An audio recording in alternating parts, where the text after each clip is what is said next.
Hai, jumpa dengan saya Rahmawati. Assalamualaikum warahmatullahi wabarakatuh.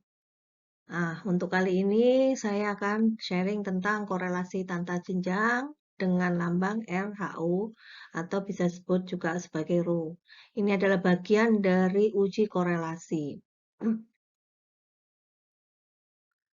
Korelasi tata jenjang atau yang disebut dengan Rho ini dikembangkan oleh Charles Spearman. Untuk menghitung atau menentukan tingkat hubungan antara dua variabel yang keduanya merupakan data ordinal atau tata jenjang. Jadi apabila kita punya data ordinal atau tata jenjang, kita menggunakan korelasi tata jenjang. Nah, data ordinal itu selalu menunjukkan adanya suatu urutan, tingkatan, ranking, atau gradasi yang menunjukkan perbedaan besar antara nilai variabel yang satu dengan variabel yang lainnya. Korelasi tata jenjang, kalau kita menggunakan korelasi tata jenjang ini, kita pasti akan menggunakan data ordinal. Akan tetapi, apabila datanya berjenis interval atau rasio, maka data tersebut harus diubah dulu ke dalam urutan ranking-ranking yang merupakan ciri dari data ordinal. Membuat ranking itu dilakukan dengan mengurutkan skor dari yang tertinggi sampai yang terendah. Di mana secara berurutan, mulai dari skor yang tertinggi diberi ranking 1, kemudian skor yang tertinggi berikutnya diberikan ranking kedua, skor yang di bawahnya lagi diberikan ranking 3, ranking 4, dan seterusnya sampai skor terendah baru diberikan ranking yang terendah dari jumlah skor tadi. Nah, apabila dalam urutan ada skor yang double, maka rankingnya harus diambilkan dari nilai rata-rata ranking sebelumnya. Contohnya, Anda lihat nih skornya, ada skor 75, 65, 65, 60, 60, 60, 55. Otomatis skor yang tertinggi adalah 75, kita berikan ranking 1. Kemudian, mana yang kita berikan ranking 2 gitu. Nah, ini 65, 65, ini sudah saya urutkan ya. 65 kita berikan ranking 2, 65 berikutnya kita berikan ranking 3. Kira-kira seandainya si A skornya 65, si B skornya 65, si A saya berikan ranking 2, si B berikan ranking 3, dia mau nggak? Nggak akan mau kan gitu. Nah, nilainya sama kok, saya satu diberikan ranking 2, yang satu 3. Demikian juga ketika skornya 60 ini ada 3, ketika saya berikan ranking 4, 5, 6, nggak ada yang mau, orang skornya sama. Nah, sehingga kita tidak melakukan ini. Nah, yang kita lakukan apa? Karena skornya double, yang kita lakukan adalah, ya, karena yang tadi nggak proporsional. Karena skor 65 ini ada 2 dan berada di ranking 2 dan 3, maka dicari nilai rata-ratanya. Jadi ranking 2 dan 3 ini kita jumlahkan, sama dengan 5 dibagi 2. Nah, sehingga rata-ratanya adalah 2,5. Kita berikan si A, si B, karena nilainya sama, skornya adalah 2,5, 2,5. Gimana dengan yang skornya 60? Ya, dia ada di ranking 4, 5, 6. Otomatis 4, 5, 6 itu kita jumlahkan gitu loh.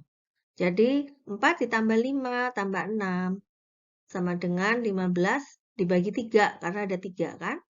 5. Jadi Anda tulis untuk skor yang 60 ini 555. Nah, nilai 55 itu ada di ranking 7. Kita tulis 7. Nggak ada kan Anda lihat di sini ranking 4 sama 5-nya karena kita buat rata-rata. Jadi cara konversinya seperti itu. Ketika ada skor yang double. Nah, kita masuk pada rumus ya. Rumus Rho itu adalah Rho sama dengan 1 dikurangi 6 kali sigma D kuadrat dibagi N dikalikan N kuadrat dikurangi 1. Rho ini adalah koefisien tata jenjang, D itu adalah difference atau beda antar ranking, dan N adalah jumlah individu. Sementara Anda lihat nilai 1 dan nilai 6 adalah konstan, sehingga nggak akan berubah. Nah, di sini ada penelitian tentang hubungan antara nilai UTS X dengan hasil UAS Y pada mahasiswa Fakultas Psikologi Universitas WW Malang. Hipotesanya adalah ada hubungan antara nilai UTS dengan hasil nilai UAS pada mahasiswa Fakultas Psikologi Universitas WWW Malang. Nah, ini data sudah ada. Nilai X adalah UTS. Si nomor 1 ini 90 nilai UTS-nya. Si 2 ini 55, si 3 ini 80, si 4 85. Seterusnya ada 8 subjeknya. Jadi 65, 75, 60, 85. Nah, nilai UAS-nya si 1 ini 85. Si 2 60, si 3 75, si 4 70, si 5 55, si 6 65, si 7 50, si 8 80. Nah, sekarang kita buat ordinal ordinal X.